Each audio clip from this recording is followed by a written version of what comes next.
toujours sous ce registre.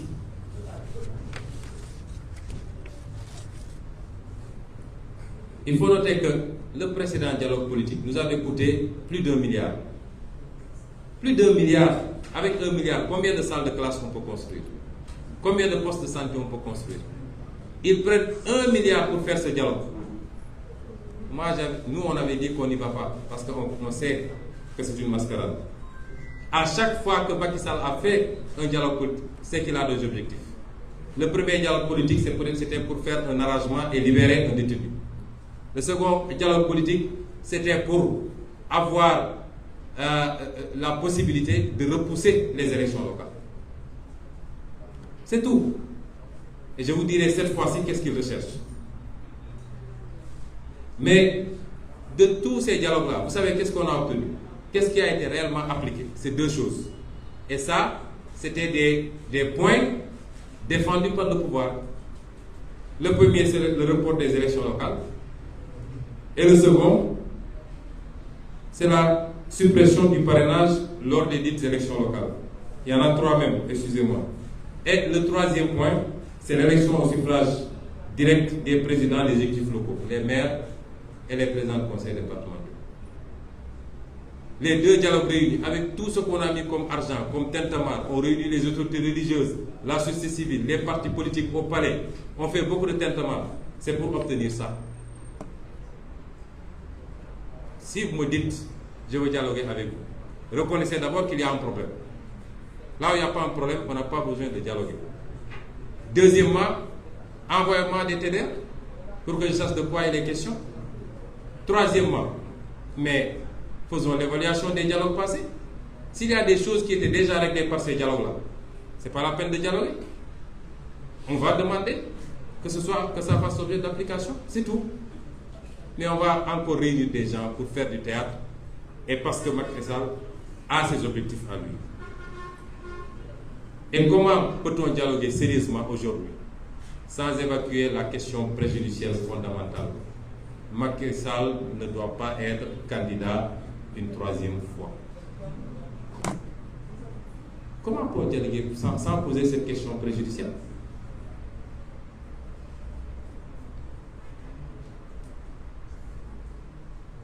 Le problème, c'est que Macky Sall a ses objectifs.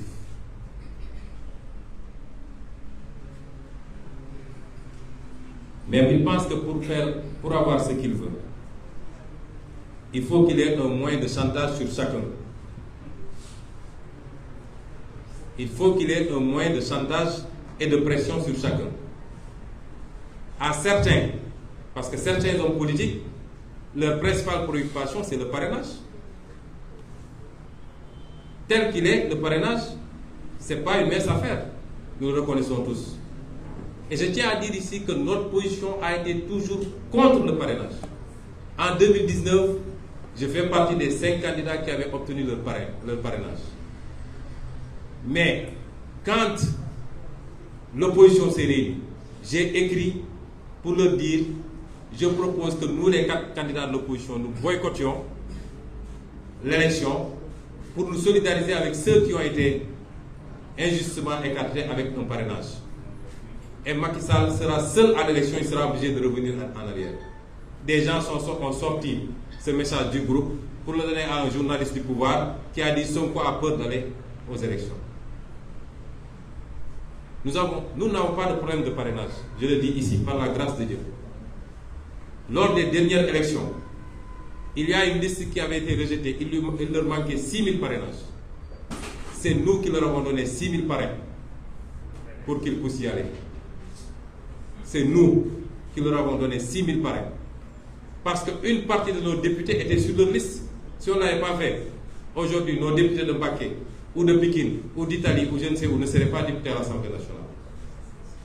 Nous, on n'a pas de problème de parrainage. Mais malgré tout, je suis contre le parrainage. Parce que c'est une méthode injuste pour écarter des candidats. On est 300 et quelques partis politiques. Si on demande 80 000 signatures à chaque parti politique, mais le fichier ne fait pas ça, on ne pourra pas le faire. Oui, il faut trouver des moyens, une méthode pour réguler également, parce qu'on ne peut pas se retrouver avec 300 candidats. Mais pas des méthodes aussi injustes. Mais Macky Sall se dit, dans l'opposition, il y en a qui sont obnubilés par le parrainage. Donc, je vais leur faire miroiter le parrainage. Venez au dialogue, je vous donne le parrainage. Je fais des réaménagements sur le parrainage. C'est son calcul à lui. À d'autres, il promet une amnistie. Il paraît que les gens y travaillent d'arrache-pied d'ailleurs. Il y a des gens qui crient partout, mais nous savons qu'ils sont en train de finaliser et de travailler sur l'amnistie. Et quand il s'agit maintenant de Pastef et de Ousmane Sonko, il se dit, je vais faire le maximum de prisonniers politiques. Et je vais lui ouvrir un tas de dossiers judiciaires pour lui dire, bon, il y a le dialogue, ça y est. Moi, je parle de moi. Mais il se trompe. Nous, on ne subit jamais de chantage. Et on ne négociera jamais avec un pistolet sur la tempe. C'est une question de dignité et d'honneur. Il n'a rien compris. Parce que lui, il fonctionne comme ça, il pense que tout le monde est comme ça. Tout ce qu'il est en train de faire, c'était pour avoir une monnaie d'échange. En se disant que, oui, s'ils viennent, je libère quelques prisonniers, je libère les prisonniers, je dis aux gens, levez le coude un peu par rapport au dossier judiciaire. Il n'a rien compris. Nous, on ne fonctionne pas comme ça. Nous ne sommes pas à ce niveau. Et j'ose espérer que nos partenaires politiques, le F24 en particulier, croient que la position sera claire de toute façon. Le Yewwi Askan Wi, la société civile, tous ceux qui se battent pour des principes, ne vont pas accepter cette tentative d'avilissement de l'engagement politique. Je te tiens ici, fais ceci, je te donne ça, laisse ça. Nous, on ne fonctionne pas comme ça.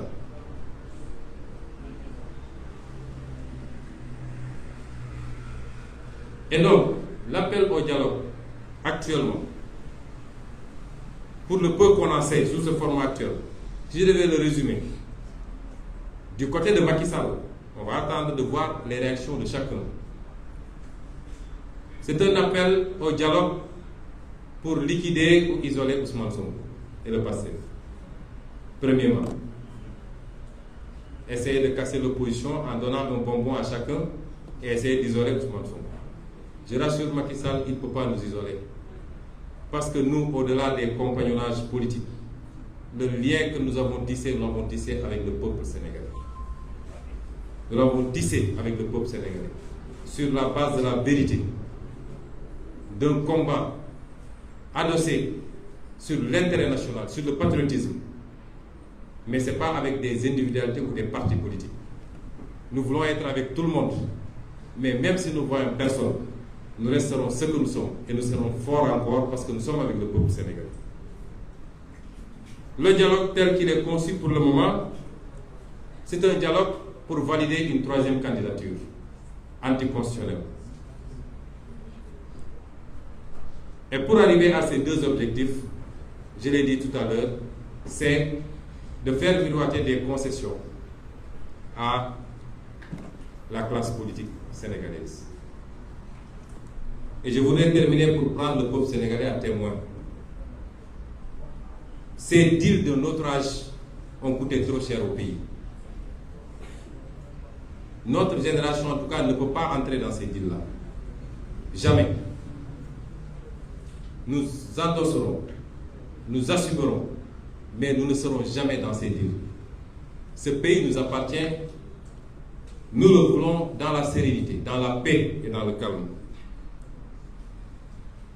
Et c'est pourquoi nous avions pensé que Macky Sall aurait dû comprendre que pour son bien, le bien de ses proches, tout ce que les Sénégalais attendent de lui, c'est qu'il se présente à eux comme il s'était présenté à eux il y a presque 12 ans et aspirer à